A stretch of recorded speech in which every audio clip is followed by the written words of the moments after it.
今回は、コラカードかと思っていたらただのぶっ壊れだったカードを、私の主観で6つ選んで紹介していきます。なお、初期環境を中心に選出していこうと思うため、昔デュエルマスターズを楽しんでいたという視聴者の方にも、楽しんでいただけると思います。それじゃあ、早速参りましょう。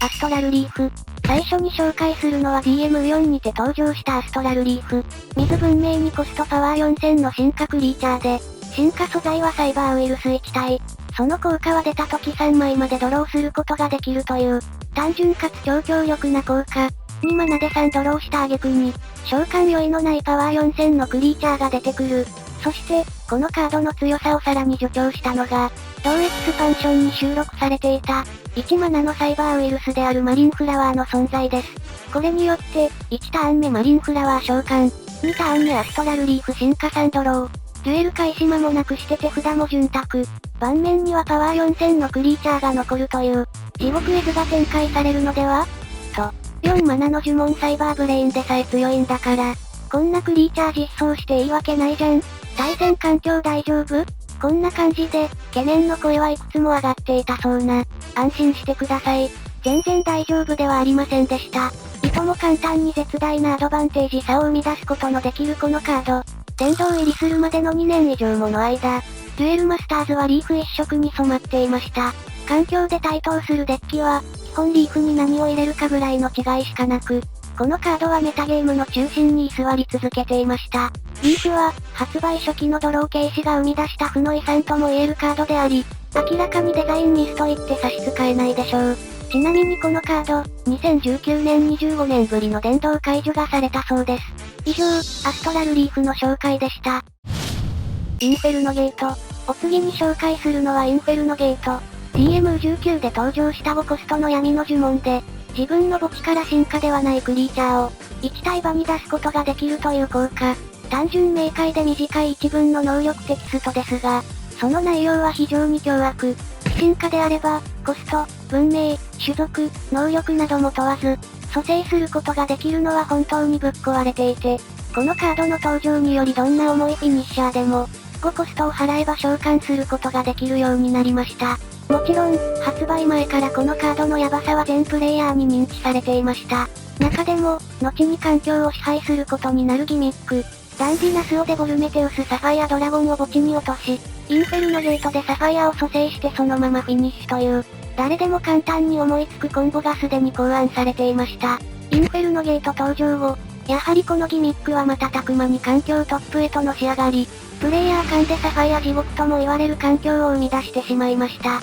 2ターン目ダンディナスオでサファイアを墓地へ、3ターン目ブロンズアームトライブでジターン5マナへ、4ターン目地獄の門よりサファイアくんがこんにちは。シールド3枚焼却ターンエンドなんてことをされたら、降参安定です。デュエルマスターズの面白い要素であるシールドトリガーによる逆転要素も潰されるので、シールドと一緒に夢も希望も焼かれ、多くのプレイヤーがデュエルマスターズ引退を余儀なくされたことでしょう。そんな環境が長く続くわけもなく、サファイアのプレミアム殿堂により相棒を失ったインフェルノゲートは、その後新しい相棒を見つけることも叶わず、このカードも後を追うように殿堂入り、その後、プレ殿堂入りも果たしています。以上、インフェルノゲートの紹介でした。優先ロマネスク。お次に召喚するのは優先ロマネスク。DM25 より登場した非自然光の3色を持つドラゴンで、6マナパワー5000のブロッカー。場に出た時、自分の山札の上から4枚もマナゾーンに置けるという、これまでに例を見ないマナ加速を可能とする効果を持っています。今までのマナブーストの概念からすると、実はこれコラカードなんだと言われても納得するプレイヤーの方が多かったでしょう。ただし、その代償として自身のターン終了時、カード1枚をマナゾーンから墓地に置かなければならないデメリットを持ちます。順当に6マナから召喚したらもう10マナです。さらに、ドラゴンなので、3ターン目コッコルピアや、他にもフェアリーミラクルから、4ターン目にロマネスクの召喚を狙うことも、地味にブロッカーなので、ヘブンズゲートで2体召喚して8マナなんてことも、このカードの存在が発表された時、多くのプレイヤーは、母なる大地及び母なる紋章と組み合わせて、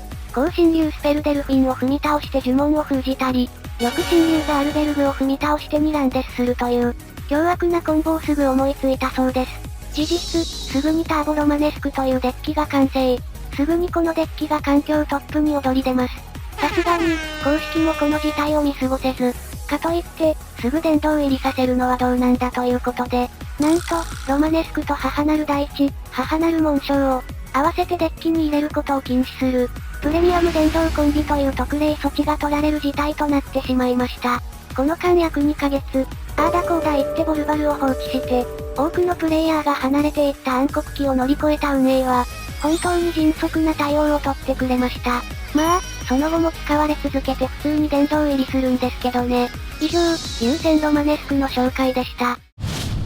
聖鎧やキングアルカディアス。お次に紹介するのは聖鎧やキングアルカディアス。CM26 にて登場した光闇の2色を持つ7マナの進化クリーチャー。パワー8000のダブルブレーカー。素材指定は多色であれば何でも OK と非常に緩く。その効果は、現在も語り継がれるほどに凶悪。相手が、多色以外のクリーチャーをバトルゾーンに出すとき、代わりにそれを墓地に置くという、超凶悪なロック効果を持っています。デュエルマスターズの基本勝利条件がクリーチャーによる攻撃である以上、キングを攻略できないということは、罪を意味します。そんな凶悪ロッククリーチャーが、超ゆるゆるの進化素材から、たった7マナで召喚される。そんなことがあってもいいのでしょうか？そんなこと言い訳がありません。多くのプレイヤーが発売前から分かりきっていたことです。一応、デーモンハンドなんかで対処は可能です。なので、一部評価が割れていた側面もあります。が、そもそも除去札を握っていなきゃ罪ですし、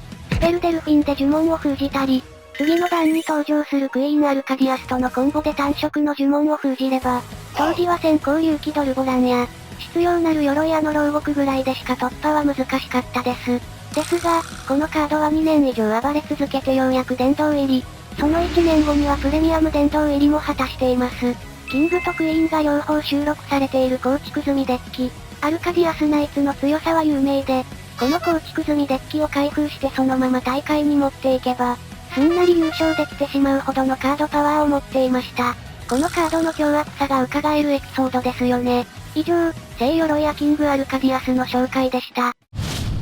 邪神マットロマノフ。お次に紹介するのは邪神マットロマノフ。構築済みデッキマットロックチェスターにて登場した。5コストの非単色進化クリーチャーでパワー3000。種族はゴッドナイトダークロード。この構築済みの顔となるゴッドの左側のカードで、進化クリーチャーかつゴッドリンク可能という面白いギミックを持っています。が、そんなものは微塵も注目されていませんでした。M ロマノフをゴッドリンクさせて運用するプレイヤーは皆無。このカードは単品でヤバすぎて環境で暴れ散らかします。まずはその効果を説明します。マットデッキ進化という特殊な進化方法を持っており、自分の山札の上から3枚を表向きにして、その中からクリーチャーを1体選び、このクリーチャーをその上に重ねつつバトルゾーンに出すという進化方法。失敗してしまうこともありますが、そこはご愛嬌。メテオバーンで光闇のコスト6以下の呪文を、1枚自分のマナゾーンからコスト踏み倒しする能力を持っています。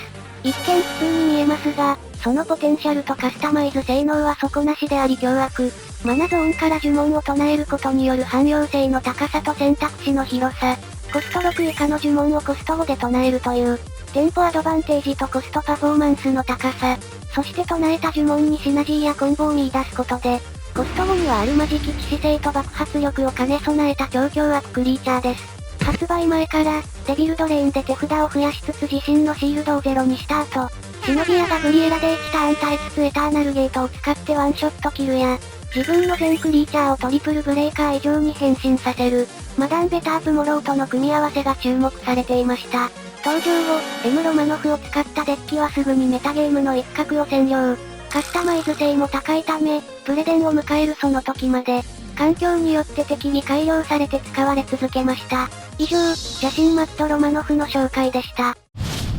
ボルバルザーク X。最後に紹介するのはボルバルザーク X。DMX4 で登場したハンター持ちのドラゴン。7コストで非自然の2色を持ち、パワー6000のスピードアタッカー。名前にもある通り、超凶悪カードボルバルザークのリメイク版ですね。エクストラターン効果こそなくなりましたが、その効果は非常に強力。場に出た時、自分のマナを全てアンタックするという、事実上のエクストラターン追加能力に加えて、なんと、デメリットはありません。マナさえ足りれば実質コストを支払わず召喚できるため、様々な用途が考えられます。起き上がったマナで爆流源氏ダブルクロスなどの、スピードアタッカーを用意して打点を稼いだり、恐竜バジュラなど、ドラゴンを素材にする進化クリーチャーへと繋げたり、無限流ファタルスパイラルとのコンボで無限ループを発生させて、そこに超銀河流ギルや黒神流ザルバを組み合わせた即死コンボをしたり、サイバー N ワールドとのコンボでリソースを稼ぎまくったり、X から X を繋げてダブルブレイカースピードアタッカーを4枚召喚したりと、本当に様々な使い方が考えられていました。そんなこのカード、発売前からかなり話題になっていました。明らかに異常すぎるスペック、ボルバルザークの名前を冠していることもあり、プレイヤーたちはこのカードが環境を支配するのではと予想していました。その予想は当たり、環境は再びボルバル一色へと染まっていきました。第2次ボルバルマスターズ誕生の瞬間です。その凶悪さと使用率が評価され、1年を待たずして殿堂入り。このクリーチャーを複数枚使った戦略は不可能となりました。当時から、出た時効果に回数制限があれば、場に出た時ではなく召喚時のみ使える効果であれば、スピードアタッカーがついていなければ、と、あからさまな調整不足を指摘する声も多くありました。殿堂入り後も優秀なスペックには変わりないため、様々なデッキで使われ続けることになりました。以上、ボルバルザーク X の紹介でした。いかがでしたでしょうか？発売前から全プレイヤーがヤバすぎると認識を共有していたカードたち。今までの常識と乖離しすぎている強さゆえに、これさすがにコラじゃない？と、情報の出所を調べたことある人もいるのではないでしょうか。私はあります。現代デュエマだと、クソマメことベイビージャックや、爆音ミッサイルなんかが最たる例でしょう。他にもこんなカードがあるよという方は、ぜひコメントに残していってください。ここまでご視聴いただきありがとうございました。よかったら、チャンネル登録や高評価で応援よろしくお願いします。